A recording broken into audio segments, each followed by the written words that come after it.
صباح الخير يا لوكا. صباح النور. عاملة ايه؟ الحمد لله. نمتي كويس؟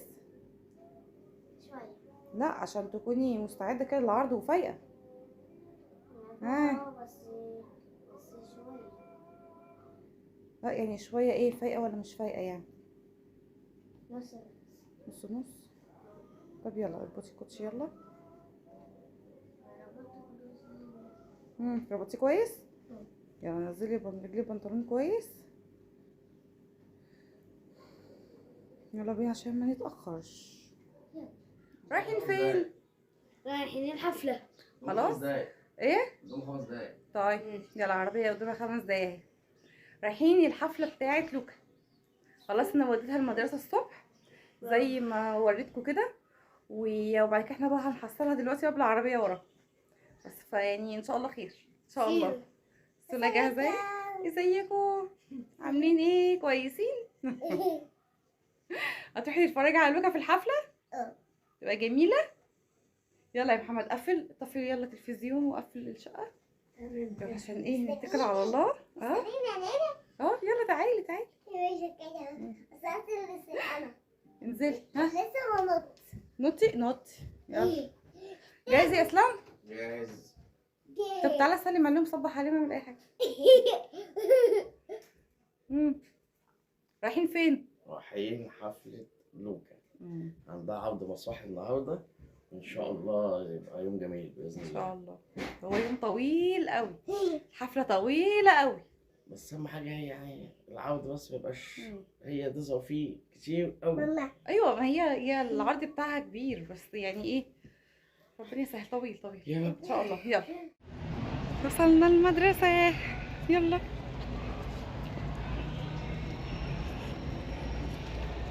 عقبالك يا محمد لما تدخل عرض حلو كده. ماشي يلا. مسرح يا سول مستنيين لوكا.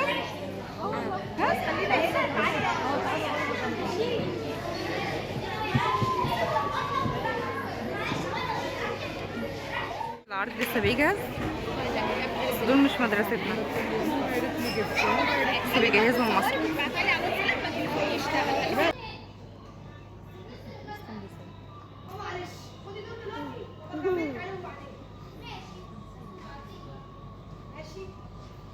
سامعي ستاتي فيها حكيتي.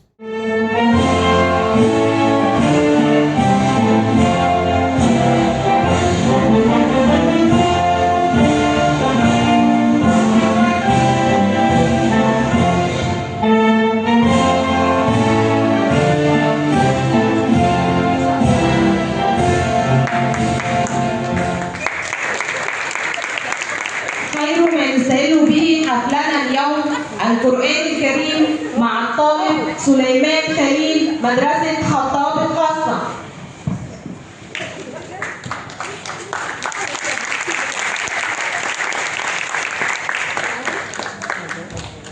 أعوذ بالله من الشيطان الرجيم. بسم الله الرحمن الرحيم. سبح اسم ربك الأعلى الذي خلق فسوى والذي قدر فهدى والذي أخرج المرعى.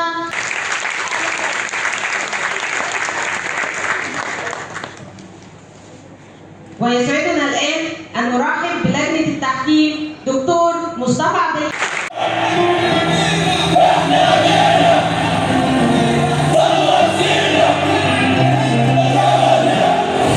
إنني على يقين من قدرة المصريين على العطاء، فهي الميراث الذي خلقه أجدادنا، وهي معيننا الذي لا يضر بإذن الله. تحيا مصر، تحيا مصر، تحيا مصر. أينا لم نخل رفضكم معنا.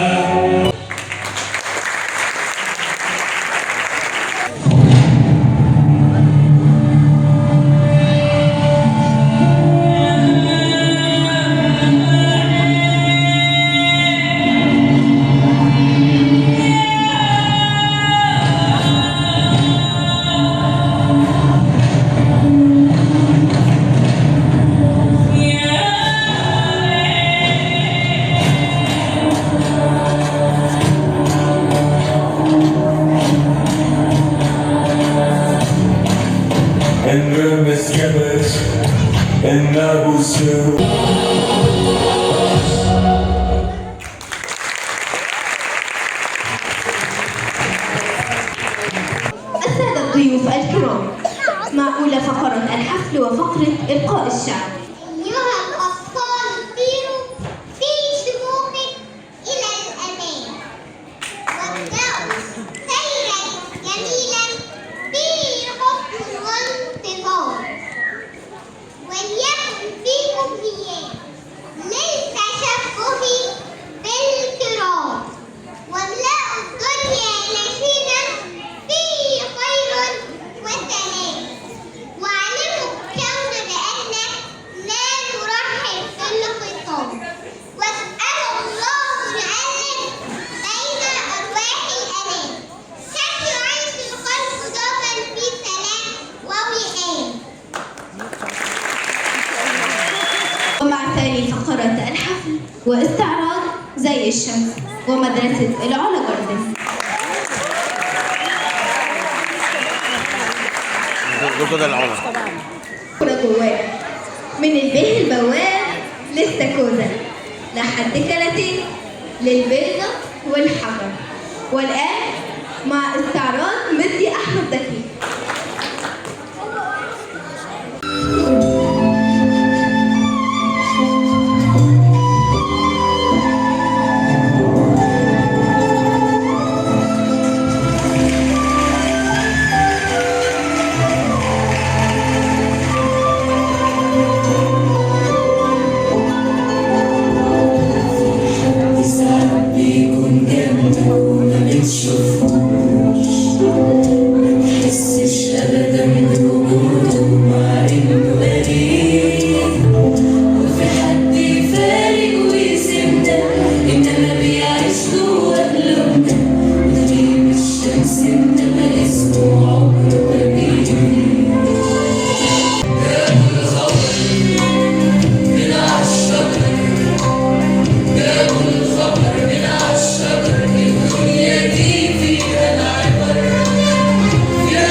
شنطتي يا محمد. دخلت عنده ستنا السيدة زينب، والناس دي كلها اللي انت شايفاها دي جايين عشان بيحبوا ستنا السيدة زينب، جايين يدعولها ويزوروها ويقولها الفاتحة.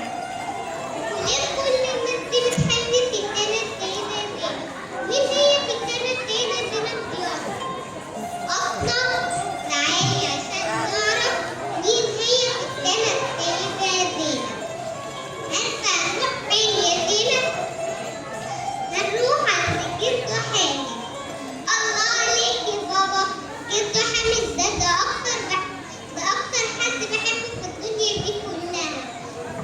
بيجيبني أكل وبيجيبني ألعاب وبيجيبني حلويات، والناس كلها بتحبه عشان بيساعد الناس، ودايما يقول لي يا زينب اللي بيساعد الناس ربنا بيساعده. وأنا بقول أنا بحبك أوي يا جدو قد الوحد والشبكات.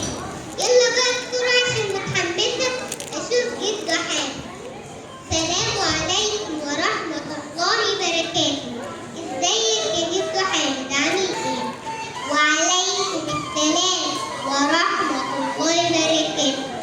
ازيك يا أستاذة زينب، عاملة ايه؟ الحمد لله يا جدو. ممكن أسألك سؤال يا جدو؟ هو ليه بابا سماني زينب؟ هو انتي ما تعرفيش إلا أنا عندي بنت اسمها زينب؟ هو انت كمان سميت زينب؟ أيوة أنا سميتها زينب على اسم ستنا السيدة زينب. أنا بنت مهندسة اسمها المهندسة زينب. ليه كلكم بتحبوا ستنا السيدة زينب؟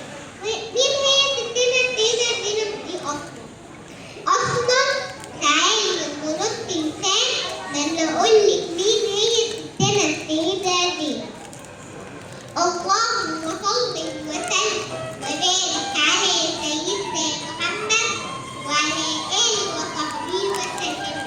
ستنا السيدة زينب أبوها اسمه سيدنا علي، وأمها السيدة فاطمة الزهراء، وجدها سيدنا محمد صلى الله عليه وسلم، جدتها السيدة خديجة.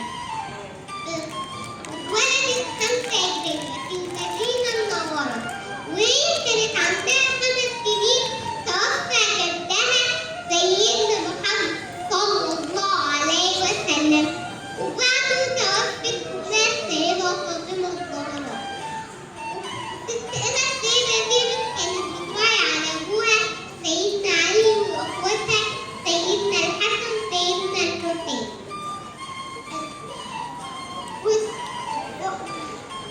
وكبرت ستنا السيدة زينب واتجوزت ابن عمها عبد الله ابن جعفر. بعد كده استشهد سيدنا علي وحصل فتنة كبيرة بين المسلمين، واحنا مش هنتكلم في الموضوع ده خالص. إن العلماء قالوا هذه فتنة رحمنا الله من الوقوع فيها فتي وفتي. الله يرحم أنفسنا من الوقوع فيها بألف مكان. بعد كده دفن سيدنا الحسن، وأخيرا دفن سيدنا الحسين. ورجعت ستنا السيدة زينب للمدينة وهي حزينة. وبعد كده وجت مصر 61 هجرية، استقبلها حاكم مصر بالحب الكبير. استقبلوها أهل مصر بالحب الكبير، وأهل مصر سموها أسماء كتيرة أوي: أم العواجز، أم اليتامى، المشيرة، الرئيسة، رئيسة الزواج. وبعد كده جت مصر وعاشت في مصر سنة واحدة، والقصر اتحول لمسجد. ده المسجد ستنا السيدة زينب. ودعت لأهل مصر قالت: يا أهل مصر أويتمونا آواكم الله، نصرتمونا نصركم الله. هم دلوقتي بيقولوا لها يا سيدة يا سيدة، مش دموعي أيدة، أخت الحسن وأخوك الحسين، يا بنت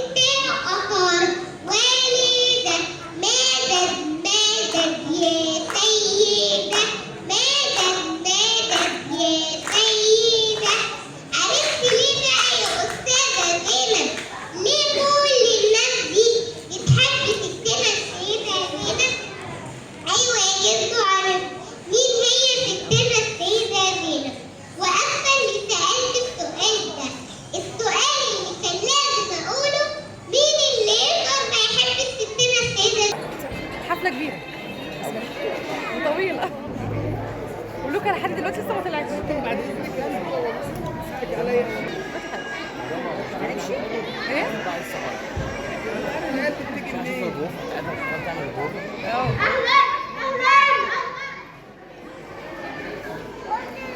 في مدرسة ثانية داخلة.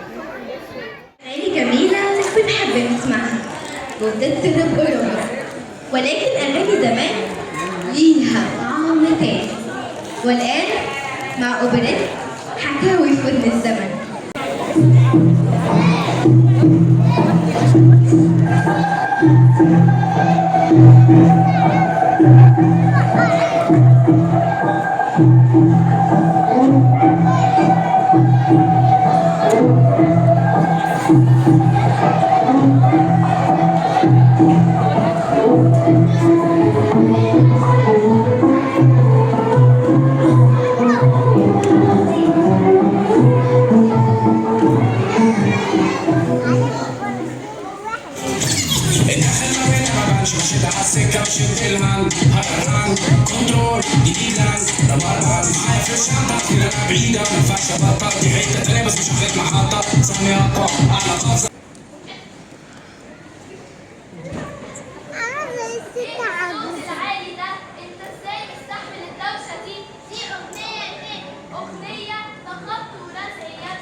هي حبة قمر على العيني يهجرني قلبي يقول معلش أوري للناس ازاي وشي هي القاسية شوية عليا هي صهرجية عايزين شوية حاجة من اللي هي حبة قمر على العيني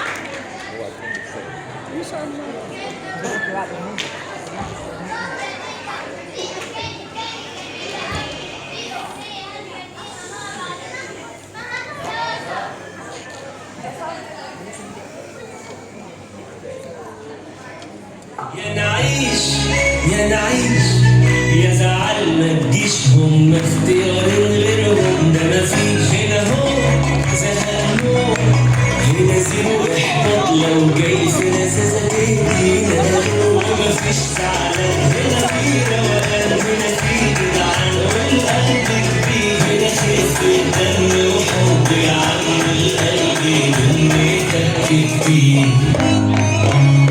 واحنا سوا سوا سوا ولا الهوى يشغلنا كل سنة سوا سوا ومعانا هنا ناس حلوة فرحة أجدعنا ومش بتقلنا علشان في ناس قلبنا احنا سوا سوا سوا ولا الهوى يشغلنا كل سنة سوا سوا ومعانا هنا ناس حلوة فرحة أجدعنا ومش بتقلنا علشان في ناس قلبنا عالناس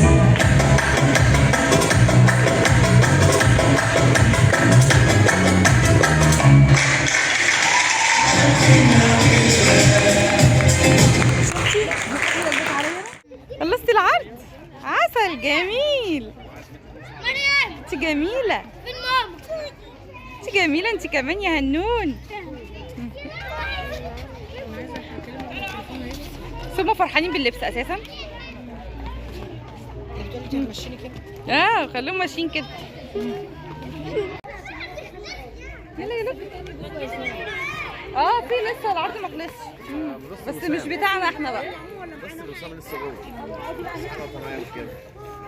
البطلة بتاعتنا اهي. خلصت. بطلة فرعون لوكا. ما شاء الله. فك الدراع ولسه فاضل دراع. مش عارفة.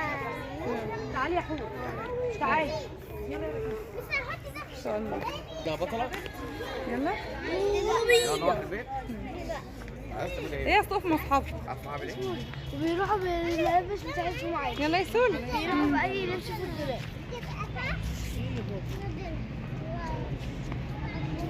يلا يلا يلا. بقالك كتير ما لبستش بس لسه. صاحبك مشي؟ بس خد اخته ومشي. هو طلع في راسه برضه بس دلوقتي شفته اللبس اللي انا كنت مخبياه منكم دلوقتي عملناها. هنشيلها امتى يا ماما؟ خليكي بقى نفرتيتي.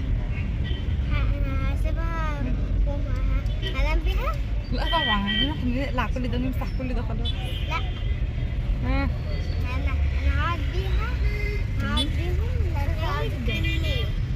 احنا ماشيين بالهدوم بتاعت العرض. مفيش حد بيعمل كده. صح يا لوكا؟ واخديك من المتحف على البيت على طول. ان شاء الله هتكسبي في المسابقة في العرض ده. ان شاء الله.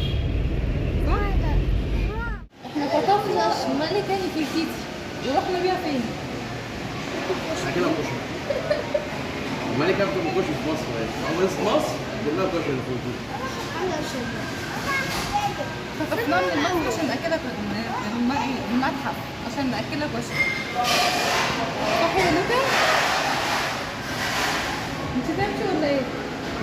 قومي. لوكا وقعوا عليها بابا، لوكا وقعوا عليها. يوم طويل وهي تعبت جامد من الساعة 7 الصبح بتعمل بروفة. كشري نزل. قاعدين بناكل كشري في المحل.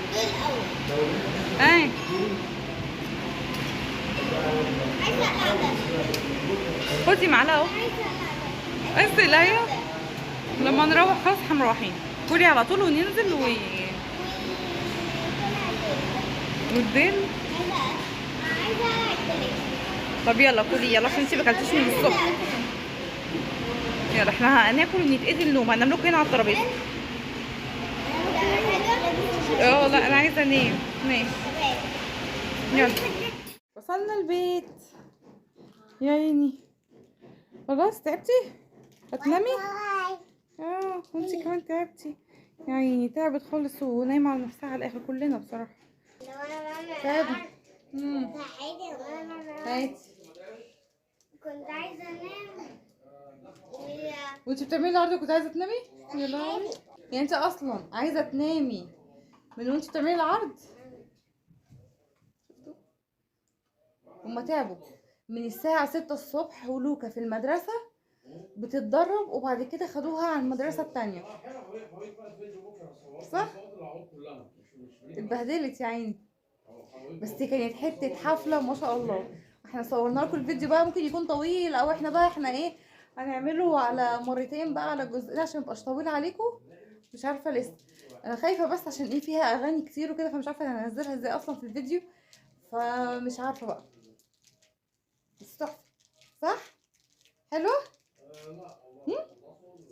مشيت معانا كده في المواصلات ورحنا اكلنا كده كشري في محل كشري. احنا بقالنا كتير قوي ما كلناش كشري في المحل ده. ومشينا الناس كلها عماله تبص لها. كله عمال يبص لها كله عمال يقول ما شاء الله ما شاء الله ما شاء الله. صح؟ يلا بقى يلا عقبال كل عرض كده يا لوكا وعقبال كل علقه بتاعت عرض. وايه ان شاء الله بقى المره الجايه هتكون حاجه اكبر بقى من كده. ما شاء الله. يا عيني. لا خلاص قومي قومي قومي يلا. لا يلا عشان تفوقي. يلا عشان نغير هدومنا ونشوف هنعمل ايه.